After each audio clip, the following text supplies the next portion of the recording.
Good afternoon, good evening, good morning.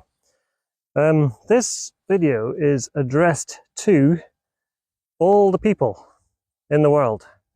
So if you're a human being, I'm talking to you. It doesn't matter whether you are of one ethnicity or another. It doesn't matter about your skin pigmentation. It doesn't matter whether you have a religious affiliation or not. The topic that I want to go into is radical Islam and why I think that it is an extremely destabilizing force in the world today. And I'm speaking to you from Scotland, where it's not such a big thing, but the further south you go, especially once you get into cities in northern England, well, you don't even have to go outside Scotland. Glasgow has a large Muslim population and mosques and call to prayer and all that sort of thing. Now, I don't know when I'm going to post this video. Part of me wants to post it straight away because I think it's urgent. But as I mentioned in a previous video, I am in the middle of a court procedure where I'm fighting for the right to be able to see my children.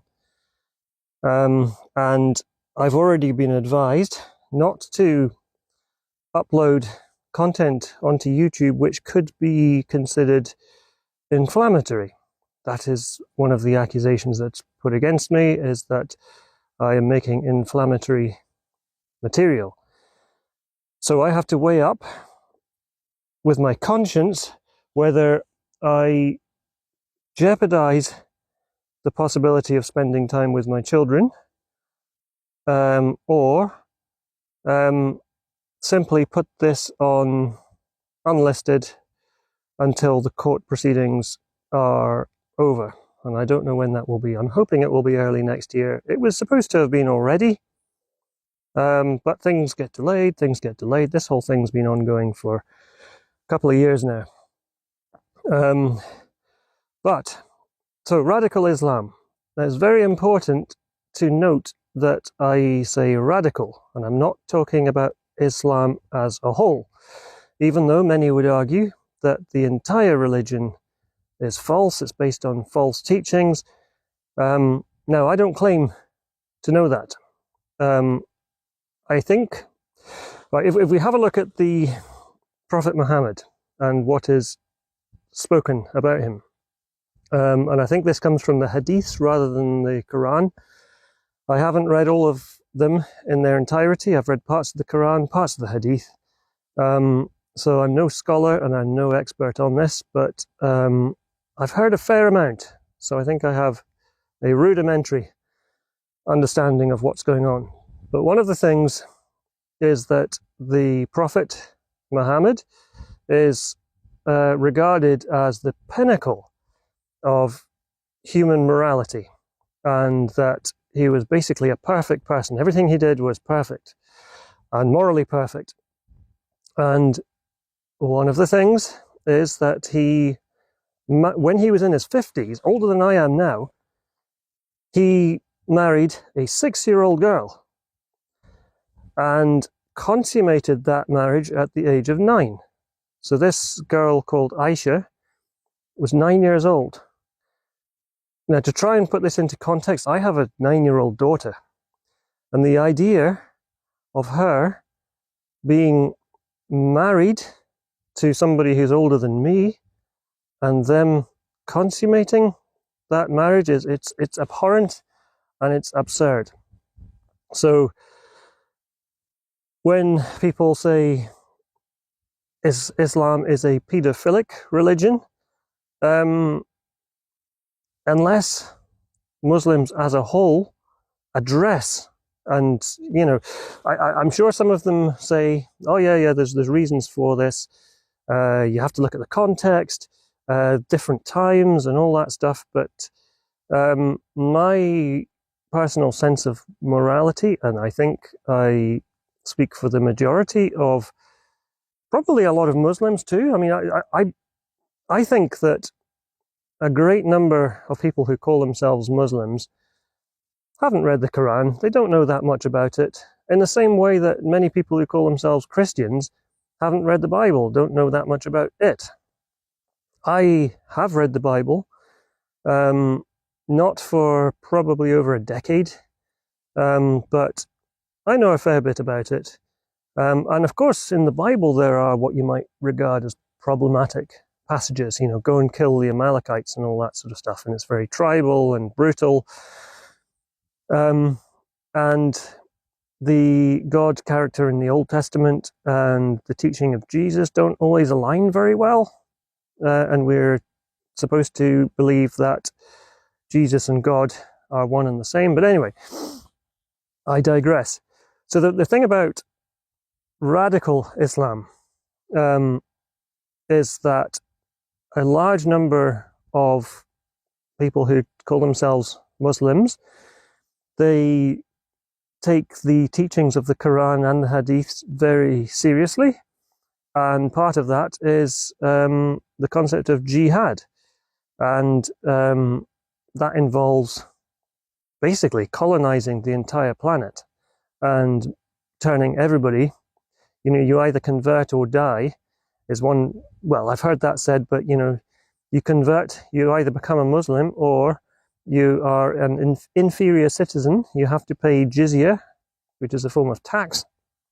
And of course, many moderate Muslims argue that, they're not, that's not what they're about. But in this country in particular, in Great Britain in the year 2025, our Home Secretary is Shabana Mahmood, who has, gone on record on camera and stated that her religion is the most important thing in her life, which of course is Islam.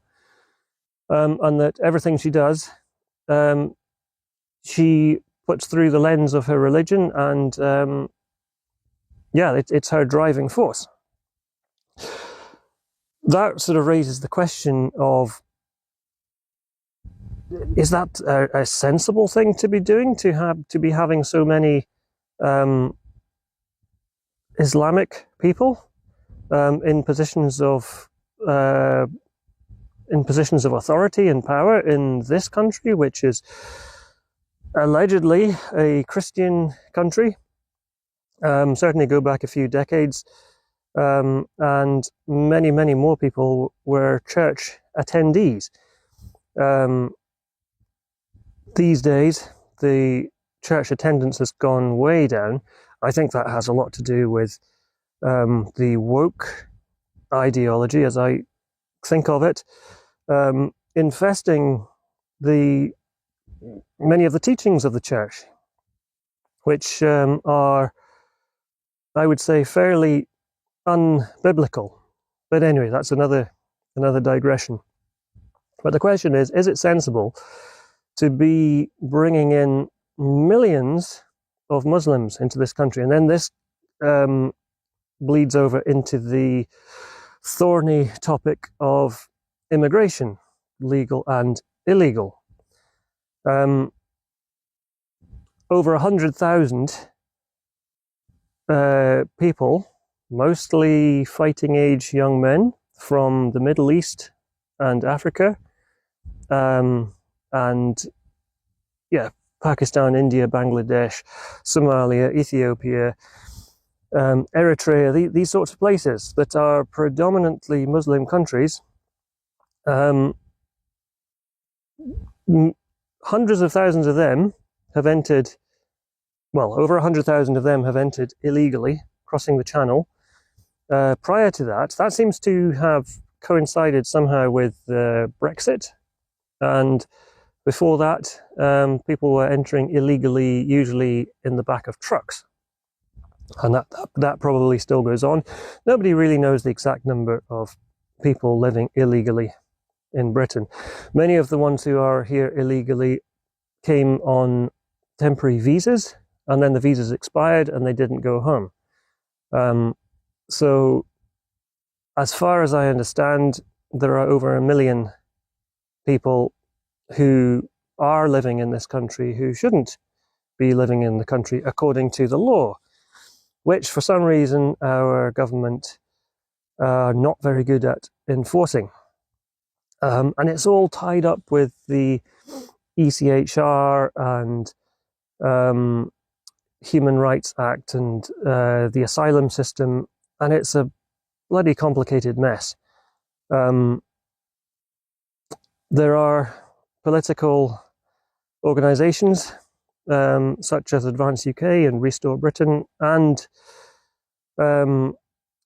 the Nigel Farage's party,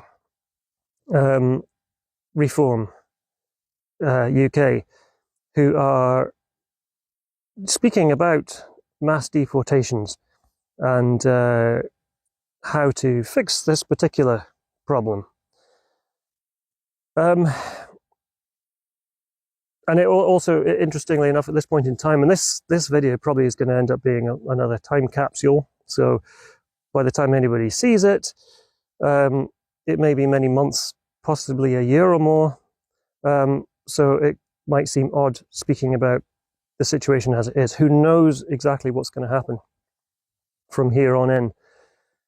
But it seems that the Reform Party are massively more popular than the Conservatives and the Labour, who have been in government sort of switching back and forth. Some people call it the Uniparty. There's not much to choose between them. But they seem to have enabled or allowed this mass immigration, who have, then that's the other thing, that so many of them have not integrated into our society. There are many areas where their English is not spoken. People don't speak English. People don't know English. And you can go through the streets and it seems like a foreign country, apart from you look at the street signs and the traffic lights and stuff, and you think, oh no, that is Britain. It's bizarre. So the idea of multiculturalism and integration, it hasn't worked to a very large degree. So what can be done about it? And it seems that one of the most obvious things is to stop immigration, the asylum system, and this is what Restore Britain have proposed, just abolish the asylum system in its present form. And I think that has to be done, because there are all of these asylum seekers, there's a backlog, and that's why that so many of these economic migrants, stroke asylum seekers, wherever you want to call them, they're being housed in hotels at our expense. I'm a taxpayer. I don't claim anything from the government. That has changed since I was married. My wife used to, on my behalf. I left her to do the paperwork. She claimed universal credit and child tax credit and that sort of thing, but I'm separated from her now. I claim nothing from the government, but I pay a large amount of taxes. I get paid well for the job I do, but I pay a lot of tax, and I pay for the house where my ex-wife lives and the children, and a load of other money, but that's, yeah, now that I've mentioned that, I definitely can't be posting this video until the court situation is settled. But yeah, so when you talk about remigration, that is considered by those on the political left as being racist and Islamophobic. Now, I will state the obvious. Islam and the ethnicity of the people who follow it are not necessarily the same thing. So it's a bit of a dodgy label to apply. Basically Islam is not a race. Neither is Christianity, neither is Judaism. But Jewish people, by and large, are, by ethnicity and religion, one and the same. Not always. There are plenty Jewish atheists and Jewish Christians. But anyway, I keep digressing. Where was I? So the label of being a racist or a bigot or a xenophobe, that's kind of toxic. And we're getting to the point now where it's almost like saturation. People can call you these things. They can call you fascists and Nazis. And this happens a lot. And it is so stupid. It's so stupid. And it speaks to the ignorance of the people making these claims. Ignorance of history. What is a fascist really? How, the people who get that label, do they really align with Mussolini and Adolf Hitler and the Third Reich and all of these things? Some people will, I guess. But I think the vast majority don't, and it's stupid. It sort of delegitimizes the actual criticism. So, and then there's also there have been various things going on in the news recently. One of them is the killing of two Jewish people at a synagogue by an Islamist who happened to be called Jihad. Horrible, horrible business. And this ties in with back into radical Islam. The ones who are the most radical, they absolutely hate the Jewish people, and they want to annihilate them. And this goes into the sort of Palestinian protests and from the river to the sea and all that stuff. And despite the fact that Donald Trump has somehow managed to secure a peace deal in the Middle East between Israel and Palestine, instead of giving credit where credit's due, D-U-E, the people who were protesting, many of the people who were protesting, in favor of Hamas and pro-Palestine, they're still calling Donald Trump a Nazi. The Nazism 2.0. I've heard them say it, which is just insane. And also, like on the political left and right, it's very disheartening to hear so many people who bang on and on about Zionism, and that gets conflated with the Jewish people and Judaism, and it seems that the whole anti-Semitic thing is rearing its ugly head again. Not that it ever went away completely, but it's horrible to behold. And the Middle East used to be basically Mesopotamian. You go back far enough, and the god they worshipped, one of them was Baal and another one Marduk, and they built ziggurats. And then Judaism came along somewhere between 2.5 and 3,000 years ago. And then then Christianity developed out of that. And then 7 centuries after that, Islam came along, Muhammad came along. And now the Middle East is mostly Muslim. And so the Jewish people, since 1948, they've had this small country, Israel, and there's so much. Why can't they have that?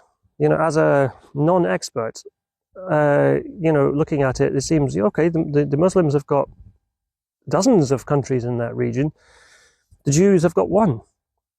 Yet, many protesters in this country and Hamas and those who support them in Palestine, they want to annihilate the Jews. They want to have from the river, which I believe is the Jordan River, to the sea, the Mediterranean Sea, they want that all to be Palestine.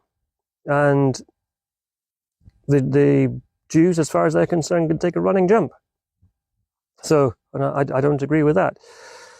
And for so many years, I've been very apolitical. I used to make videos where I critiqued religion in general, but my focus has shifted much more onto the toxic element of religion. And I would say all major religions have toxic elements within them, but Islam seems to be particularly so. The number of terrorist atrocities and murders and stabbings and people driving cars into crowds, it's almost always inspired by radical Islamists. And just this morning I heard another story where a young woman, 27-year-old, last year called, what was her name? White. I forget it. Her surname was White. She worked in an asylum hotel.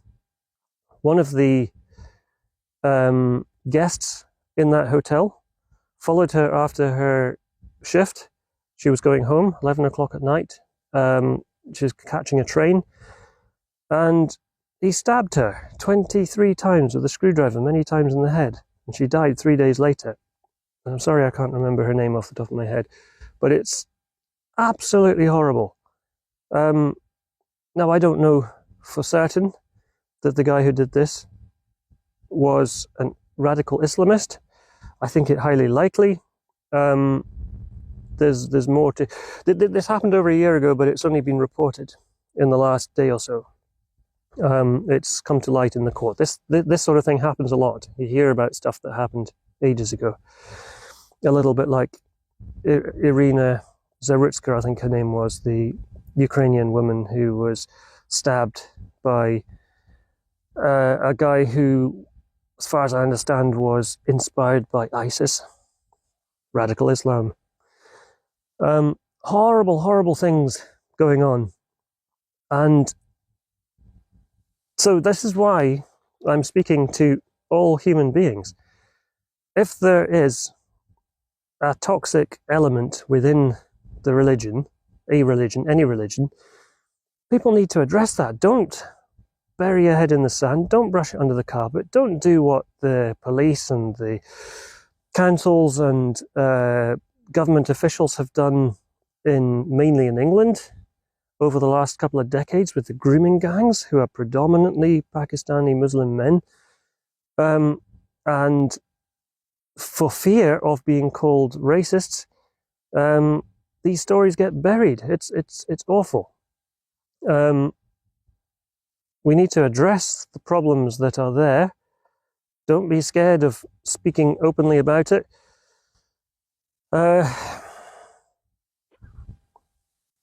Anyway, I'm going to stop that there. This is quite a long one. I don't know when this is going to get uploaded. It depends what happens in the next few months with my court case. I want to do the right thing for my own children and other children. And I felt this way before I became a dad. I felt I have nephews and nieces who are older than my children. But it's not just that, all children. There's nothing more innocent than a baby. Oh, you may be able to hear the deer down near the loch there. I don't know if the microphone's picking it up. Yeah, there's nothing more innocent than children. And to not recognize that, I think is morally wrong. So, yeah, thanks for thanks for watching, and I'll see you in the next one.